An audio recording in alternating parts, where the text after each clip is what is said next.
Hello दोस्तों, आप सभी को मेरे YouTube चैनल पे स्वागत है। हम लोग इसके पहले वाले वीडियो में जनन पढ़े थे और जनन क्या होता है, वो क्यों जरूरी होता है, उस वीडियो में हम लोग जाने थे। और उसी वीडियो में हमने आपको ये भी बताया था कि अलैंगिक जनन के प्रकार, यानी कि अलैंगिक जो जनन होता है वो कितने प्रकार के होता है, अलैंगिक जनन क्या होता है। तो हमने उस वीडियो में बताया था कि जनन किसे कहते हैं। तो जनन एक ऐसी प्रक्रिया होता है जिसमें प्रत्येक जीव अपने जैसे संतान की उत्पत्ति करते हैं, उसी को हम लोग जनन कहते हैं। फिर जो जनन था वो हमने बताया था 3 प्रकार के, उसमें हमने केवल अलैंगिक जनन के बारे में बताया था। अलैंगिक जनन क्या होता है, तो अलैंगिक जनन किसे कहते हैं, तो वैसा जनन जिसमें नर और मादा अर्थात मेल और फीमेल की जरूरत नहीं पड़ती है, यानी कि जिसमें नर और मादा की जरूरत नहीं पड़ती है, उसको हम लोग अलैंगिक जनन कहते हैं, यानी कि असेक्सुअल रिप्रोडक्शन कहते हैं। लेकिन इस वीडियो में हम पढ़ेंगे लैंगिक जनन के बारे में कि लैंगिक जनन क्या होता है। यदि आपसे रिक्वेस्ट है कि इस वीडियो को आप अंत तक देखते हैं तो ये लैंगिक जनन में कोई डाउट आपको नहीं रहेगा, पूरा डाउट आपका क्लियर हो जाएगा। तो आपसे रिक्वेस्ट है कि आप इस वीडियो को अंत तक देखें। तो हम लोग इस वीडियो में पढ़ते हैं कि लैंगिक जनन, कि लैंगिक जनन क्या होता है। तो पहले हमने अलैंगिक जनन के बारे में बताया था कि अलैंगिक जनन एक प्रकार का वैसा जनन होता है जिसमें नर और मादा की जरूरत नहीं पड़ती, यानी कि नर और मादा यानी कि मेल और फीमेल की जरूरत नहीं पड़ती है, उससे हम लोग क्या कहते हैं, अलैंगिक जनन कहते हैं। लेकिन यहाँ पे हम लोग पढ़ने वाले हैं लैंगिक जनन। तो लैंगिक जनन में उसका जस्ट अपोजिट होता है, यानी कि इसमें नर और मादा यानी कि मेल और फीमेल दोनों की जरूरत पड़ती है। तो लैंगिक जनन किसे कहते हैं, तो वैसा जनन जिसमें नर और मादा दोनों की जरूरत पड़े उसको हम लैंगिक जनन कहते हैं। देखिए यहाँ पे हम लोगों ने लिख दिया हुआ है कि लैंगिक जनन यानी कि सेक्सुअल रिप्रोडक्शन, यानी कि वैसा जनन जिसमें नर यानी कि नर मतलब मेल और मादा मतलब फीमेल दोनों की आवश्यकता होती है, उससे हम लोग लैंगिक जनन कहते हैं। तो आपको समझ में आ गया होगा कि लैंगिक जनन किसे कहते हैं। तो वैसा जनन जिसमें नर और मादा दोनों की जरूरत पड़ती है उसको हम लैंगिक जनन कहते हैं। इसको हम लोग बहुत ही डीपली जाकर पढ़ेंगे। आइए देखिए आप, तो लैंगिक जनन जिसमें नर और मादा की जरूरत पड़ती है, तो सबसे पहले हम लोग पढ़ते हैं पौधों में लैंगिक जनन, कि पौधों में लैंगिक जनन किसे कहते हैं। आप इस बात को एक एक करके याद रखेंगे, एक एक पॉइंट को आपको याद करना है। आपको याद करने की जरूरत नहीं है, हम कोशिश करते हैं कि आपको यहीं पे समझा दूं और आपको याद करा दूं। तो देखिए पौधों में लैंगिक जनन क्या है। तो पौधों में लैंगिक जनन को जानने से पहले एक पुष्प के पूरे पार्ट्स के नाम आपको आना चाहिए, यानी कि आपको याद ही होना चाहिए कि पुष्प जो होता है ना, जितने भी फूल वाले पौधे होते हैं जिसमें पुष्प बनता है उसमें लैंगिक जनन होता है। और उस लैंगिक जनन को समझने के लिए आपको एक फूल का डायग्राम बनाना पड़ेगा। और कभी कभी एग्जाम में ये भी पूछ लिया था कि एक फूल का नामांकित चित्र, यानी कि पुष्प का नामांकित चित्र बनाइए, उसका नाम लिखे और उसका फिगर बनाकर ड्रॉ कर देना। तो यहाँ पे हम लोग देखते हैं कि पुष्प के अंदर कैसे लैंगिक जनन होता है। तो देखिए पुष्प एक यहाँ पे हम कोशिश किए हैं बनाने की। पुष्प, मेरा पढ़ाई जो है वो मैथमेटिक्स से हुआ है, बायोलॉजी में उतना बेहतर हम डायग्राम जो है नहीं बना पाते हैं। तो आपसे रिक्वेस्ट है कि अगर डायग्राम जो अगर आपको अच्छा नहीं लगता है तो आपसे मैं माफ़ी चाहूँगा, क्योंकि मैं एक मैथमेटिक्स का स्टूडेंट रहा हूँ, अभी भी मैथमेटिक्स से ही पढ़ाई करता हूँ, लेकिन कोशिश करता हूँ कि ये बायोलॉजी का जो कुछ टॉपिक है वो आपको समझा सकूँ। तो देखिए ये फिगर हमने बनाया पुष्प का। तो पुष्प में सबसे नीचे वाला, यहाँ पे ध्यान देंगे कि सबसे जो नीचे वाला भाग होता है ना, इसको हम लोग बोलते हैं पुष्पासन। पुष्पासन पुष्प का आसन, पुष्प जिस पर टिका होता है ना उसी को हम लोग पुष्पासन कहते हैं। यहाँ पे ध्यान देंगे आप लोग कि पुष्प जिस पर टिका होता है उसी को हम लोग क्या कहते हैं, ये पुष्पासन। ये वाला पुष्प का रुकने वाला स्थान पुष्पासन कहलाता है। पुष्पासन के ठीक ऊपर ये जो आपको दिखाई दे रहा है इसको हम लोग बोलेंगे बाह्य दल या बाह्य दलपुंज जिसको कहते हैं, इसको कैलिक्स कहा जाता है। यानी कि ये बाह्य दलपुंज जो होता है ना, जब ये पुष्प, कोई भी पुष्प पहले कली अवस्था में रहता है, उसके बाद से धीरे धीरे धीरे जब ये फूलाता है, ऐसे फूल जो पुष्प आगे को निकलेगा तो ये कली ऐसे यूं हट जाता है और उसमें से रंग बिरंगे कुछ कलरफुल क्या निकलता है, ये देख रहे हैं आप, ये जो बड़ा बड़ा हमने बनाया इसको हम लोग बोलते हैं दलपुंज। दलपुंज चाहे इसको हम लोग पंखुड़ी के नाम से भी जानते हैं। ये पंखुड़ी जो होता है यही रंग बिरंगे होता है। तो फूल का निर्धारण जो होता है इसके पंखुड़ी से ही किया जाता है कि पुष्प लाल है या फिर सफेद है या किस कलर का है। पुष्प का निर्धारण उसके पंखुड़ी से ही किया जाता है। तो पहले नीचे क्या होता है, ये बाह्य दल पुंज, ये बैगन वगैरह में आप देखते हैं बैगन जो होता है बैगन के ऊपर ऐसे लगा होता है, फिर मिर्ची में लगा होता है, फिर टमाटर में कुछ ऐसे होते हैं जिसमें पुष्प ये टोटल ये अंग है ये सब झड़ जाते हैं। लेकिन कुछ ऐसे भी पौधे होते हैं जिसमें ये बाह्य दल पुंज उसके फल के साथ में रहता है, जैसे बैगन आप लोग देखे होंगे, है ना। फिर आप टमाटर देखे होंगे। तो ये आपका क्या है, ये बाह्य दल पुंज है, ये बाह्य दल पुंज है। ठीक, फिर बाह्य दल पुंज ऐसे कली के अवस्था में होता है, फिर ये कली ऐसे निकलता है। तो निकलेगा तो इसमें से रंग बिरंगे निकलता है। ये कली फिर जो होता है ना ये बाह्य दल पुंज, ये फिर नीचे ऐसे लटक जाता है और ये रंग बिरंगे दल पुंज इसमें से निकलता है। फिर ये बाह्य दल पुंज हो गया, समझ में आ रहा होगा आपको। फिर इसके बीच में एक पार्ट्स होता है जिसको हम लोग स्त्री केसर कहते हैं। ये स्त्री केसर है, यानी कि पुष्प के स्त्री वाला भाग है, क्योंकि इस पुष्प के अंदर मेल और फीमेल दोनों एक ही में प्रेजेंट होता है। ये देखिए ये स्त्री केसर है और इसमें ये जो निकला हुआ है ऐसे डंठल आपको दिखाई दे रहा होगा। ये हमने 4 बनाया था, किसी पुष्प में ये अनगिनत होता है, बहुत ज्यादा, किसी में कम भी होता है, किसी में ज्यादा भी होता है, लेकिन हमने यहाँ पे 4 ही बनाकर दिखाया आपको। तो ये क्या कहलाता है, ये पुंकेसर स्टेमेन ये कहलाता है। यानी कि पुंकेसर ये पुष्प के पुरुष वाला भाग होता है। कोई अगर आपसे पूछता है कि पुष्प के पुरुष वाले भाग को क्या कहते हैं तो आप बताएंगे पुंकेसर। यदि पुष्प के स्त्री वाला भाग क्या कहलाता है तो उसको हम लोग बोलते हैं स्त्री केसर। एक चीज आपको यहाँ पे क्लियर कर दें, यहाँ पे देखिए ये पुमंग और जयांग, यानी पुष्प के पुरुष वाले भाग को हम लोग कहते हैं पुमंग और स्त्री वाले भाग को क्या कहते हैं, जयांग कहते हैं। अब ये पुमंग जो होता है, पुमंग, ये पुंकेसर जो होता है ये पुमंग का ही एक भाग होता है। अब ये पुमंग और पुंकेसर जब दोनों एक ही है तो फिर अलग अलग क्यों लिखा गया, आपके मन में ये क्वेश्चन जरूर आएगा। तो आपको बता दें कि पुमंग क्या है। एक पुष्प के अंदर ये पुंकेसर बहुत सारा होता है, बहुत से पुंकेसर होता है। तो उन एक पुष्प के अंदर पूरे पुंकेसर यानी पुंकेसर के सम्मिलित रूप जो होगा उसको हम लोग पुमंग बोलेंगे। अब उसमें से अगर हम एक को लेंगे तो उसको हम लोग पुंकेसर कहते हैं। जैसे यहाँ पे कितना है, 4 है, किसी में 10 भी हो, किसी में 20 भी होगा। तो अगर 20 को पुंकेसर है ना तो 20 को अगर हम मिला के कहेंगे तो वो पुमंग होगा। अब 20 में से केवल एक को लेते हैं तो उसको हम लोग बोलते हैं पुंकेसर। बात आपको समझ में आई होगी कि एक पुष्प के अंदर यानी कि पूरे पुरुष वाले पाए यानी कि जितने भी पुंकेसर है पूरे पुंकेसर के सम्मिलित रूप को, पूरे पुष्प के सम्मिलित रूप को हम लोग पुमंग कहते हैं। अगर उसमें से एक लेते हैं तो उसको हम लोग पुंकेसर कहते हैं। ठीक उसी प्रकार की जयांग भी है स्त्री केसर, यानी पुष्प के अंदर बहुत से स्त्री केसर के सम्मिलित रूप को यानी कि हम लोग जयांग कहते हैं। अब उसमें से यदि हम एक को लेते हैं तो उसको हम लोग क्या कहते हैं, स्त्री केसर कहते हैं। आपको समझ में आया होगा।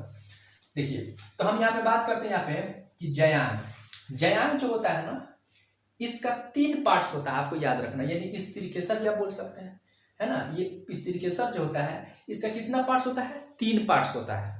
देखिएगा यहाँ पे हम इसको अलग करके हमने जूम करके इसको और दिखाया हुआ है। ये देखिए आपको दिखाई दे रहा होगा, ये यही पार्ट्स है।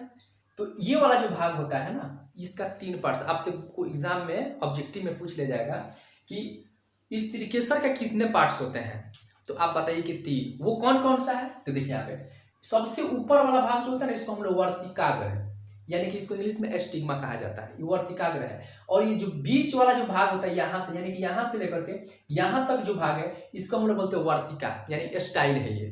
ठीक, ये स्टाइल मारने वाला नहीं है, आप मत समझिए ऐसे। ये है स्टाइल यानी कि वर्तिका है। और ये जो आपको गोल वाला जो दिखाई दे रहा है ये गोल वाला जो है इसको हम लोग बोलते हैं अंडाशय, इसको बोलते हैं हम लोग ओवरी। बहुत अच्छा से समझ में आ रहा होगा आपको।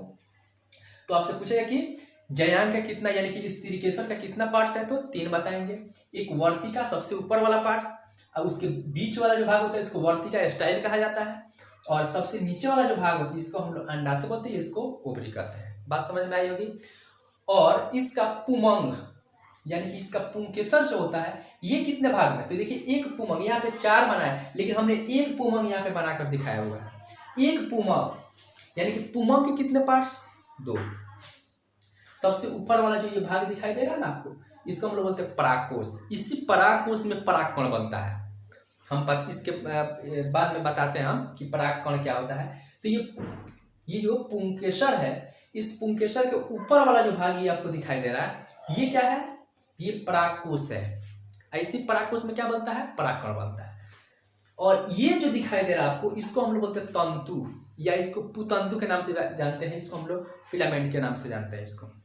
ठीक, तो ये पार्ट्स का नाम, एक फूल के अंदर क्या क्या पाया जाता है वो हमने आपको यहाँ पे बता रखा हुआ है ना। अगर ये आप समझ लेते हैं तो फिर हम आगे के जो कुछ क्वेश्चन है जो एग्जाम के लिए बहुत इंपॉर्टेंट, जैसे परागण है यानी कि पोलिनेशन जो होता है, इसके बारे में हम लोग डिस्कस करेंगे। तो सबसे पहले आपको ये याद होना चाहिए। फिर से आपको देखिए बताते हैं, सब पुष्प में सबसे नीचे वाला भाग होता है, इसको पुष्पासन कहते हैं, थैलमस, जो बिल्कुल पुष्प उसी थैलमस के ऊपर यानी पुष्पासन पर टिका होता है। ठीक, इसके ऊपर जो होता है ये बाह्य दलपुंज होता है। ये पहले कली के अवस्था में होता है, फिर ये फूटेगा, इसमें से रंग बिरंगे जो होता है कलरफुल ये दलपुंज निकलता है और ये फिर नीचे आ जाता है। कुछ ऐसे पौधे होते हैं जिनमें ये पुष्प बाह्य दलपुंज होता है ना, फल के साथ होता है, जैसे बैगन हो गया, टमाटर हो गया, आप देखे होंगे। ठीक, इसके ऊपर जो होता है ये आपको दिखाई दे रहा बड़ा बड़ा, ये होता है पंखुड़ी, या इसको दलपुंज के नाम, ये कोरोला है ना, ये दलपुंज होता है। ठीक, इस पुष्प के अंदर पुरुष वाले भाग को हम लोग पुमंग बोलते हैं। तो पुमंग जो होता है ना, पुष्प के अंदर पूरे पुंकेसर के सम्मिलित रूप को हम लोग पुमंग बोलेंगे। और उसमें से अगर एगो हम लोग ये पुरुष वाला भाग यानी लेते हैं तो उसको हम लोग पुंकेसर कहते हैं। ठीक उसी प्रकार से एक पुष्प के अंदर पूरे स्त्रीकेसर के सम्मिलित रूप को हम लोग जयांग कहते हैं, और उसमें से अगर एक लेते हैं तो हम लोग उसको स्त्रीकेसर कहते हैं। बहुत आसान है ये। फिर स्त्रीकेसर का कितना पार्ट्स होता है, तो स्त्रीकेसर का 3 पार्ट्स होता है। एक होता है ये वर्तिकाग्र, सबसे ऊपर वाला भाग जो होता है ना, इसको हम लोग बोलते हैं वर्तिकाग्र, स्टिग्मा। फिर बीच वाला भाग होता है, इसको वर्तिका हम लोग कहते हैं। और ये जो गोल आपको दिखाई दे रहा है, ये गोल ये होता है अंडाशय, है ना। इस अंडाशय के अंदर भी होता है बीजांड, ओव्यूल्स, यानी कि बीजांड होता है। तो बीजांड जो होता है आपको 12 में पढ़ना है, जब हम लोग इसी में पढ़े, बस हमको इतना ही बताकर छोड़ देना है 10th में। और 12 में जब हम लोग जाएंगे तो वहाँ पे पढ़ना होता है इसमें किस तरह से दोहरा निषेचन होता है, डबल फर्टिलाइजेशन कैसे होता है, हम लोग इसको और जूम करके देखेंगे। तो ये आपको समझ में आ गया। ठीक उसी प्रकार से यहाँ पे पुंकेसर जो होता है, पुंकेसर भी जो होता है, यानी कि पुंकेसर, इसका भी 2 पार्ट्स होता है। एक सबसे ऊपर वाला भाग, ये जो दिखाई दे रहा है आपको चक्कर की तरह, इसको हम लोग बोलते हैं परागकोश, एंथर। और सबसे ये डंटल की तरह जो दिखाई दे रहा है, इसको हम लोग तंतु बोलते हैं, यानी फिलामेंट बोलते हैं। आई होप कि आपको समझ में आ रहा होगा। अब देखिए परागण किसे कहते हैं, पोलिनेशन। तो परागण क्या होता है कि जब पुष्प के, कोई भी पुष्प है जिसमें, जो वैसा पौधा जिसमें पुष्प बनता है, उसमें जब तक परागण नहीं होगा तब तक उसमें फल नहीं बनता है। परागण होना बहुत ही जरूरी होता है। लेकिन कुछ ऐसे पौधे होते हैं जिसमें बिना परागण के ही उसमें फल बन जाता है, जिसको अनिषेक फलन कहा जाता है, जैसे सेब वगैरह हो गया, नाशपाती। ठीक, तो परागण क्या होता है, जिस पौधा के अंदर अगर पुष्प है, जब तक उसमें परागण नहीं होगा तब तक उसमें फल नहीं बनता है। तो देखिए परागकोश से क्या निकलता है, परागकण निकलता है।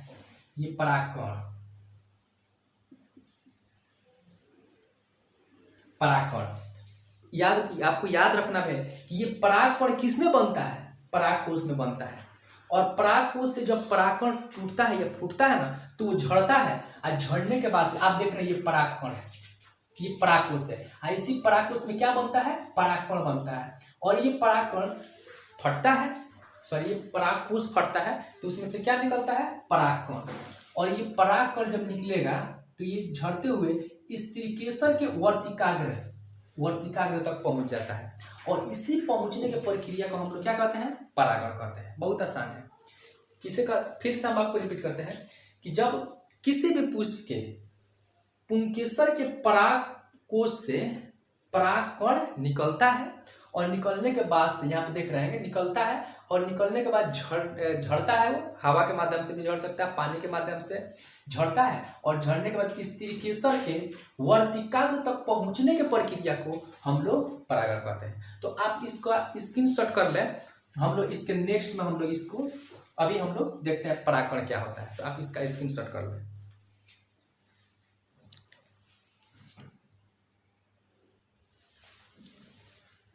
तो आइए अब हम लोग देखते हैं परागण। तो परागण हमने बताया कि परागण क्या है।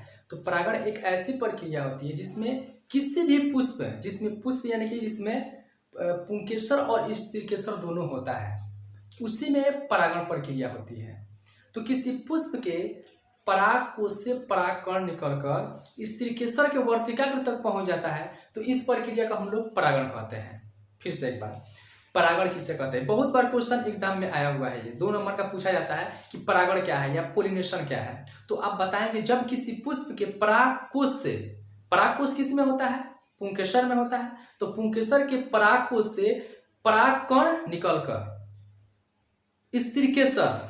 स्त्रीकेसर की जो वर्तिकाग्र होता है, उस वर्तिकाग्र तक पहुंचने की प्रक्रिया क्या कहलाती है?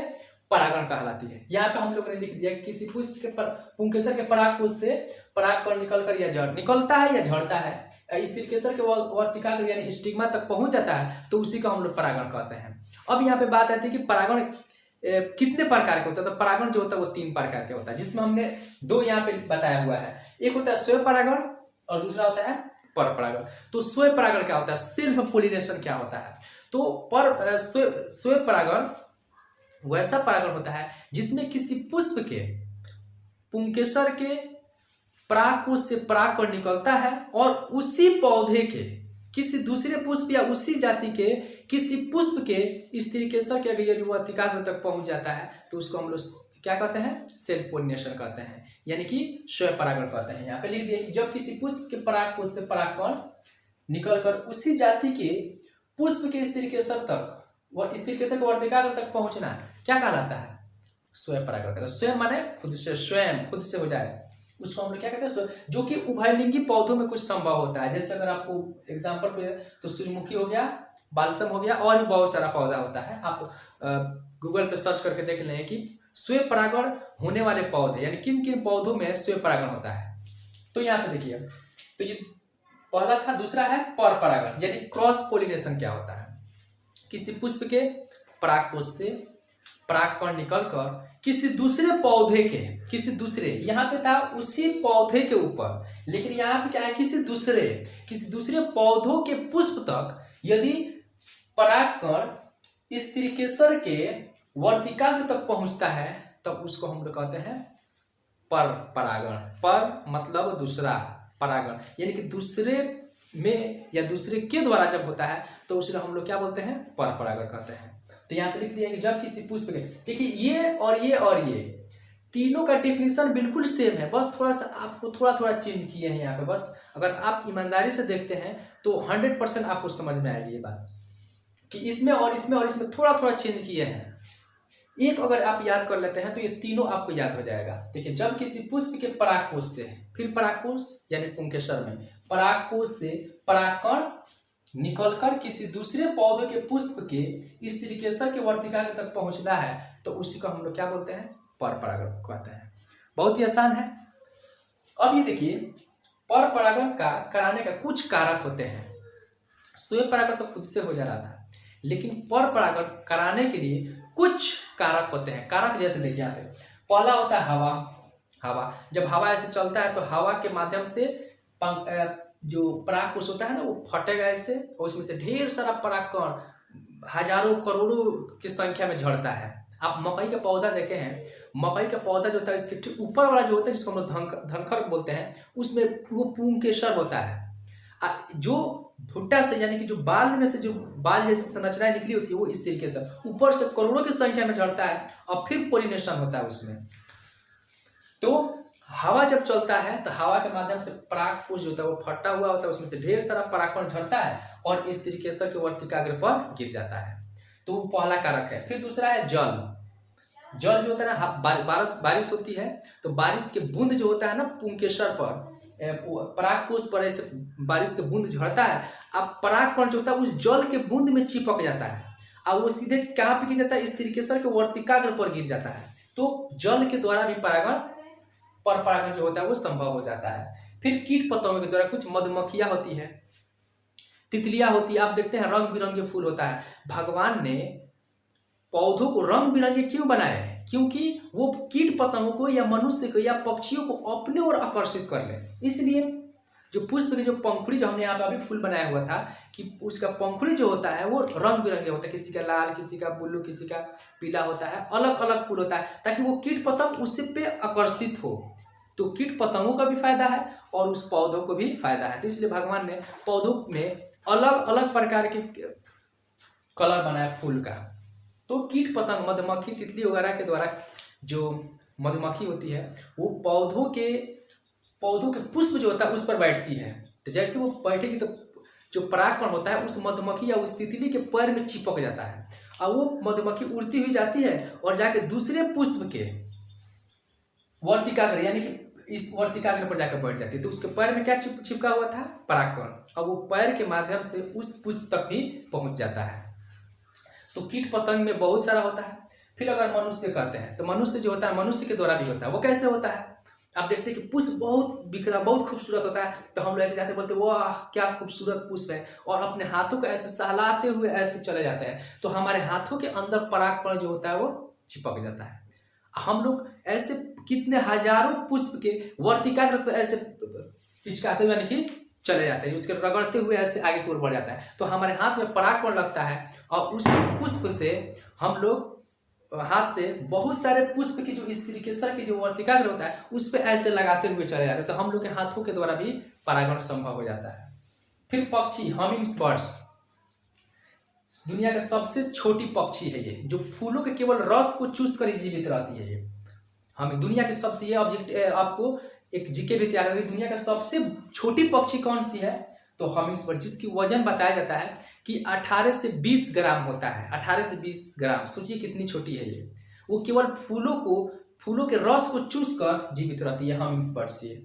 ये फूल के रस को चूसती है तो अपने चोंच से उसके चोंच में परागकण जो होता है ना वो चिपक जाता है और वो उड़ते हुए दूसरे पुष्प पर जाएगी तो वहां से लेकर दूसरे पुष्प में भी अपने चोंच के माध्यम से परागकण को वर्तिकाग्र तक पहुंचा देती है। तो पक्षी के द्वारा भी क्या होता है? परागण होता है। तो ये आपको बेहतर ही समझ में आया होगा। और एक होता है, ये दो के अलावा एक और होता है कृत्रिम परागण, जो मेंडल साहब ने कराया, जो अपने हाथों से कराया। तो हमने नेक्स्ट जो चैप्टर होगा उसमें हम लोग डिस्कस करेंगे कि कृत्रिम परागण क्या होता है। कृत्रिम परागण के बारे में हम लोग नेक्स्ट जो वीडियो होगा उसमें हम लोग डिस्कस करेंगे। ये वीडियो लंबा हो जाए इसलिए हम लोग इस वीडियो में इतना ही रहने देते हैं। यदि वीडियो आपको अच्छी लगी हो तो मेरे चैनल को सब्सक्राइब करें, लाइक करें, कमेंट करें और आप हमसे जुड़ जाएं। 2023 में आपके लिए बहुत ही अच्छे क्वेश्चन या ऑब्जेक्टिव मैं लेकर आऊँगा, है ना। लाइक करें, कमेंट करें और इसका आप स्क्रीनशॉट कर लें।